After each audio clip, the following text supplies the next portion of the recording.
For manufacturers around the world, the reopening of the Strait of Hormuz doesn't mean business immediately returns to normal.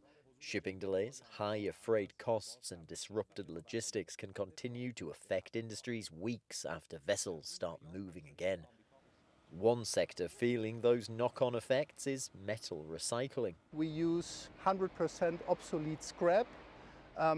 We feed it into a shredder, we break it, we sort it, and then we analyze every single piece. And in the end, we get a very, very clean recycling product that can be used then again in high quality flat steel making processes. At this facility in Germany's industrial heartland, discarded metal is transformed into high-quality raw materials for steel makers. And it's not just old buildings or machinery. Almost anything made of metal can begin the process again.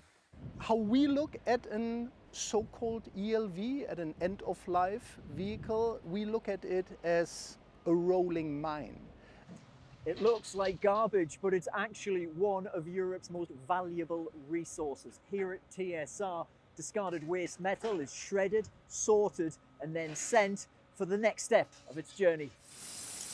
Less than 2 minutes later, it emerges from the other side of the facility, ready to enter back into the supply chains and start a new life as perhaps a car, a bus, a bridge, or anything else. But perhaps equally as important, every ton of raw materials recovered here decreases the amount we need to mine elsewhere in the world.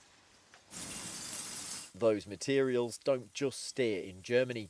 While the scrap is sourced locally, the finished recycled metals become part of international supply chains, supplying manufacturers across Europe and beyond.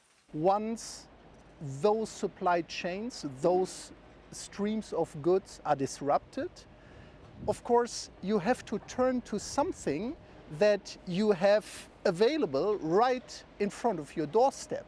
Recycled products are much less vulnerable to those supply chain disruptions. In terms of resilience, recycling makes an awful lot of sense. Industry leaders say that doesn't reduce the importance of global trade.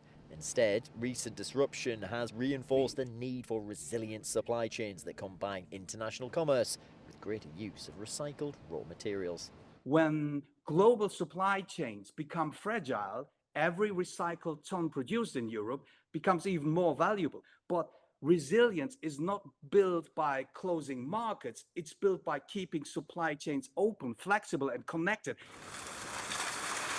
As shipping through the Strait of Hormuz gradually returns to normal, Europe's recycling industry believes the lesson extends well beyond one maritime choke point. The stronger the global supply chain, the better. But when disruption strikes, making better use of the raw materials already in circulation can help keep industry moving. Peter Oliver, CGTN, Duisburg, Germany.